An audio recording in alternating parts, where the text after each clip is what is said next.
పేరు అలేఖ్య. ఈరోజు మనము నోవాహు గురించి తెలుసుకోబోతున్నాం.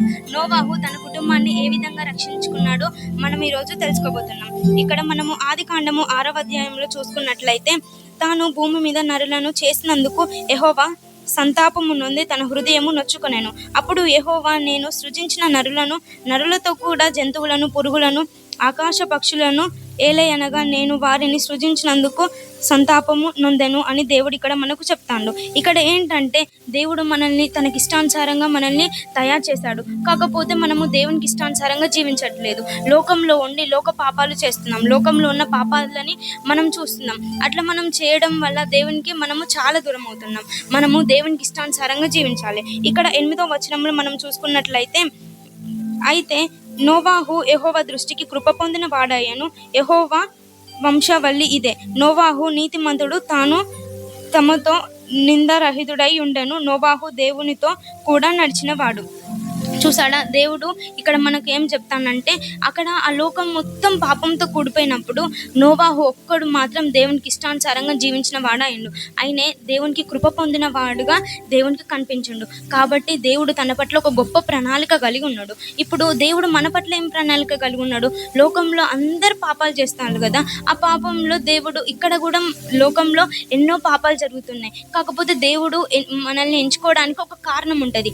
మనము దేవునికి ఇష్టానుసారంగా మనం జీవించితే దేవుడు మనల్ని తన ప్రణాళికలో ఎంచుకుంటాడు. లేకపోతే మనల్ని దేవుని ప్రణాళికలో ఎంచుకోలేడు. ఇక్కడ నోవాహు దేవునికి ఇష్టానుసారంగా జీవించాడు కాబట్టి నోవాహు పట్ల దేవుడు ఒక గొప్ప ప్రణాళిక కలిగి ఉన్నాడు. ఇక్కడ 13వ వచనం నుంచి 17వ వచనం వరకు మనం చూసుకున్నట్లయితే, నోవాహు పట్ల దేవుడు కలిగి ఉన్న ప్రణాళిక.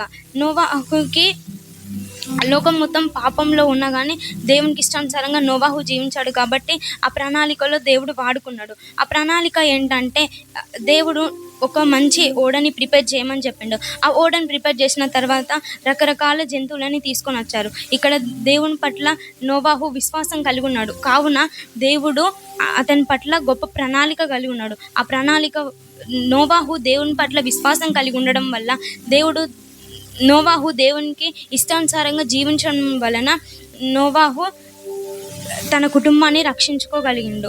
ఆ పాపం నుంచి, ఆ లోక పాపం నుంచి తన కుటుంబాన్ని, జంతువులని, అనేకమైన జంతువులని, పక్షులని రక్షించగలిగిండు. మరి ఇప్పుడు మనము ఏ విధంగా ఉన్నాం? ఈ లోకంలో ఉండి దేవునికి ఇష్టానుసారంగా జీవించుతానమా, లేకపోతే లోక పాపంలో జీవించుతానమా, లోక ఆశల్లో పడిపోతున్నామా? మరి ఇప్పుడు నువ్వు ఏ విధంగా ఉన్నావు? దేవునికి ఇష్టానుసారంగా ఉన్నావా, నోవాహు వలె ఉన్నావా, లేకపోతే లోక ప్రజల్లాగా ఉన్నావా? మనము ఏ విధంగా జీవించాలంటే నోవాహు వలె జీవించాలి.